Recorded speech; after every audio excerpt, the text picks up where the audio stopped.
So, hi, I'm KB with Nerdophiles. How are all of you? Good, thank you. How are you? Oh, I'm doing well. You guys look so lovely. Oh my gosh. Thank you very much. It's day four, so that's the Yeah. boost we need. Well, first up, listen, I am loving this season so far. But at the top of this season, Eloise, Francesca, and Cressida, all in various ways, still have people in their lives attempting to decide their fates for them, and essentially kind of taking away their power of choice. So my question is for each of you, but I will start with you, Claudia, to answer first. How do each of your characters end up taking their power back by the end of season three? And take it away to chat about Eloise. Well, I suppose Eloise isn't. I feel like Eloise is going to get her way no matter what. Because I think, like, what's great about the show is that this sort of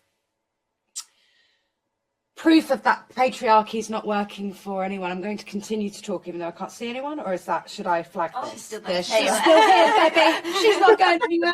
I'm still here. So the way that patriarchy is not really working for anyone is sort of peppered throughout all of the characters. I'd say male and female as well. We saw the struggles with Anthony trying to deal with his role in the family as well.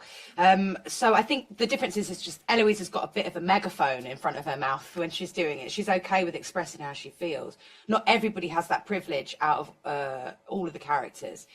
So I think most interestingly, though, this year is Eloise is trying to find a different route there. I think she's trying to see what all the fuss is about, what everybody else is up to, and to see if there's any benefit in it. I think she wants to see what all the fuss is about, really.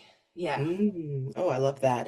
And I will go to you, Hannah, next. How does Francesca kind of take her power back by season's end? I think she's just trying to work out who she is and what it is that she wants. So when you don't know that, I think you're a little bit easier to mold and you kind of follow the crowd. And because she's not wanting to stand out in any way, she will go wherever. But yeah, she's working out who she is and who she wants to be in the future. So as she gets more confident, I think she'll continue to blossom in that way. Ooh. And last but certainly not least, Jessica, how do you feel like Cressida takes her power back by season's end? Well, we see her very powerless to begin with. I think she really does present the very difficult side of the time and finding a husband and her parents having full control over that. But we do see her take her power without giving anything away too much. Yeah, we do. She does it in a very different way to others, because she doesn't have a lot of choice and what she can do is very limited. So yeah, she does it in her own way. Listen, you guys brought the drama and the suspense this season, keeping me on the edge of my seat. But I will start with you, Nicola. So Penelope is a Featherington. She is Lady Whistledown, and she's about to become a Bridgerton. So how does Penelope learn to kind of take back her own power and simply be Penelope without leaning into everyone else's expectations of who she is and how she should be by this season's end? It's a really interesting question because there's so much that goes on with her. That's why she's such a fascinating character to play. She's so multifaceted. But I think at the beginning of this season, she's decided who she's going to be. And it's sort of anathema to what her character actually is. She's a true romantic, but she's going, I don't care about romance. I'm going to be practical. She's not practical at all. She never, ever has been.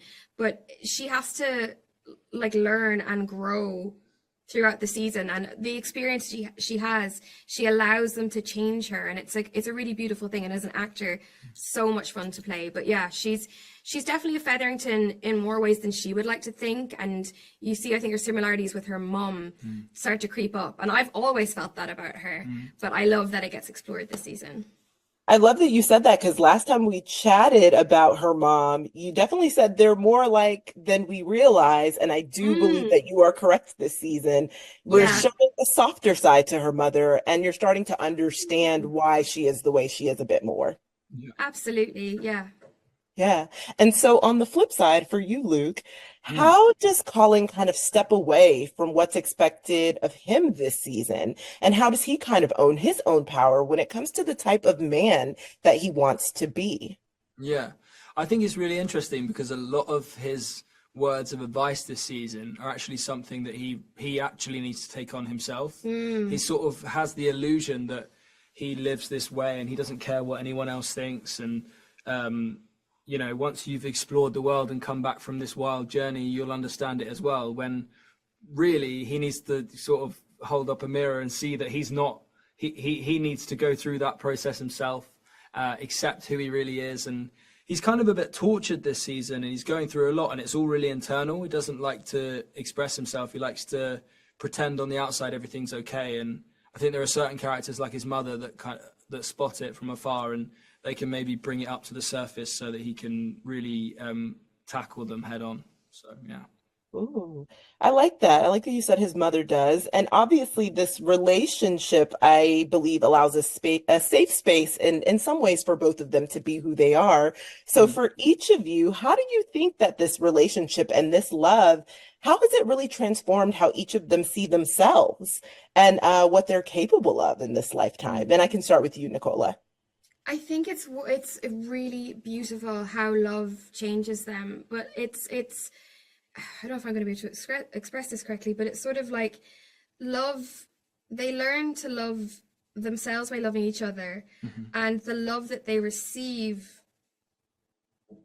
makes them love themselves more. It's all like it's Yeah, it all continues, intertwined. yeah. It's kind of, but it's a beautiful thing because it's not just that they're growing on their own, they're growing together, they're realizing their worth, they're becoming who they are. It's like it's a really good, it's a beautifully written series, this series. Yeah. Yeah. And for you, Luke, how do you feel like this love has transformed how they view themselves even? Yeah, I think what's beautiful is that they've known each other for such a long time. They know the childhood versions of each other, and like anyone experiences, when you become an adult, you kind of suppress those sides of you. You like whether it's your imagination or your creativity or the passions that you have in life. The responsibility of becoming an adult kind of gets in the way, and that's what connects them. Is that they have this like youthful playfulness that they can never really get rid of. It's what connects them. So it's really interesting dynamic because we haven't seen that in the show before. It's like these two characters that know each other to the core, and it's really nice to see them grow together as individuals and then finally get their happy ending. Well, I love that. And listen, I am still waiting on the two of you to be the literary power couple that you are destined to be, Right. like Yeah. just be the brilliant writers together, help each Yeah, other for out. sure. I'd love that. Yeah. Well, thank you so much for taking time to chat with Nerdophiles. Really can't course. wait for fans to see this season. Thank you. Thank you so much.